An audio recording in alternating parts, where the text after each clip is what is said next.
I'm going to talk to you guys as far as what I do with my kids, especially my lovely young lady right here, Sarah.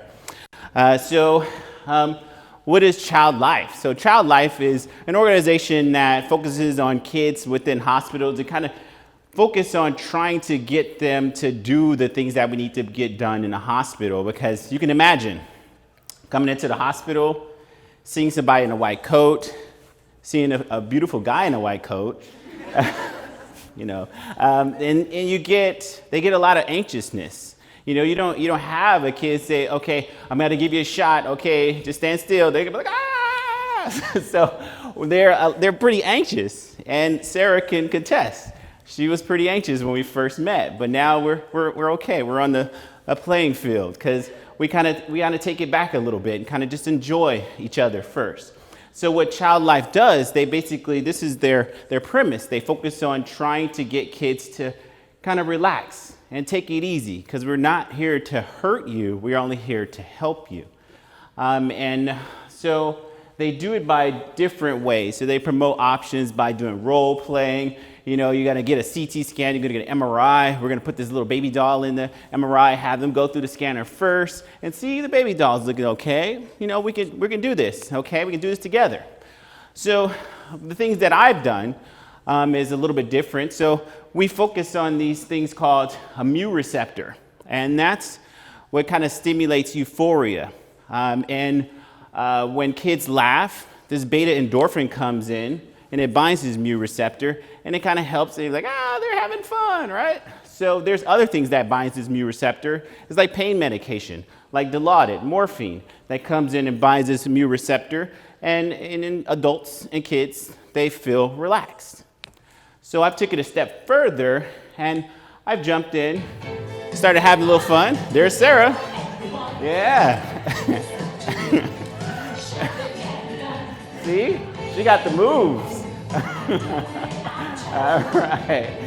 So just like I said, we have that beta endorphin that comes in. That's what she's doing. She's having fun. She's laughing right now. So beta endorphin is getting released. Just like Dilaudid comes in and binds there. And now we have Tony endorphin.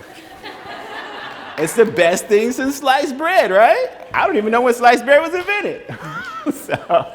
So at Chalk, we kind of focus on different things that kind of simulate happy environment with our kids. We have these rooms that one of our patients' families kind of went in and painted all these rooms, and they look beautiful.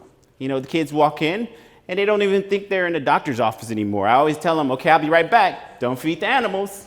And they start to laugh, and that's where I get them. And so these things have kind of helped me.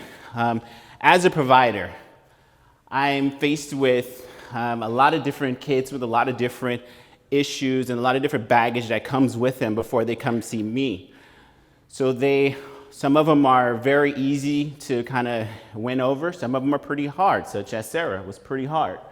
But we kind of take a step back, and I kind of get to know them as people, not as a patient. And by the end of the day, we're taking pictures and having a good time. And by the end of the next time, they're like, can you dance with me? And sometimes we got the mom, like Sarah's mom, push her out, dance with Tony, dance with Tony. And we have a good time. And these are the things that build memories, build bridges. I can give a patient medication all day long, but once I get into them and we become friends, my medicine will always be there. And we have a good time. This is my favorite girlfriend right here, and Dr. Mahonen had to leave. Because we're having a good time.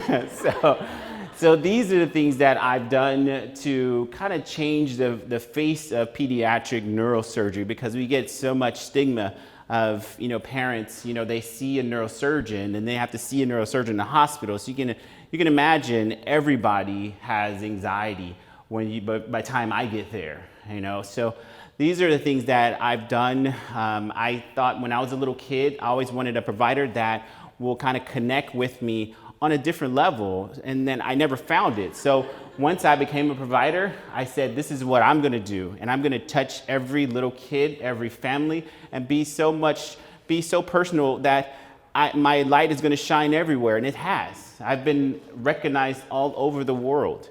And I'm going to Palestine this month to do neurosurgery and then go to Israel right after that. So these are things that have, not knowing where this was going to go, have just grown. And I didn't think it was going to happen. A little black kid that coming from South Central Los Angeles that was in his silo, and I was the youngest of 2 older brothers that were involved in gangs, and I decided I didn't want to go that route. I wanted to do something with my life, and this was it. So to me, I have conquered all of my demons, and I have changed my stars. And sometimes it brings me to tears because of where I've come from and where I'm going. So this is a closing of my talk because it was pretty brief. And you can see I'm dancing with Darth Vader. so perfect for this occasion.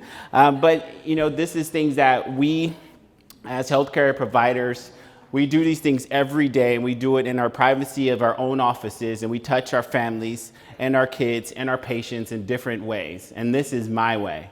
And thank you so much for allowing me to be here today. Can't drop it, it's not mine.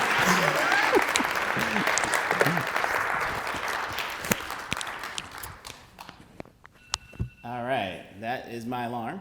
Okay, so I don't know if we have time for questions, or are we just moving right along? All right, we're moving right along. All right, that was my cue. All right, so you can catch me. One question, I have one question. Who's gonna get the one question? All right over here. Do you carry a boombox with you like I do. So I have the speaker system that I usually carry in my jacket, and I have an app that now can make it so I just have the parents film it and film it twice. So then it will come together to look like 2 separate videos, but that's this one. So you can see it's on one side, then it goes to the next side. Isn't that awesome?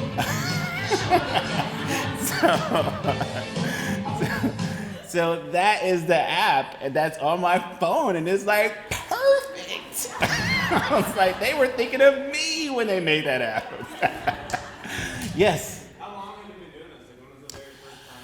Oh, so that's a good question. So the very first time that I did it, because when I was I talked about, I was in, my brothers are involved in gangs, and I couldn't go outside in South Central Los Angeles. So I resorted to watching VH1. I'm kind of old, I'm 43.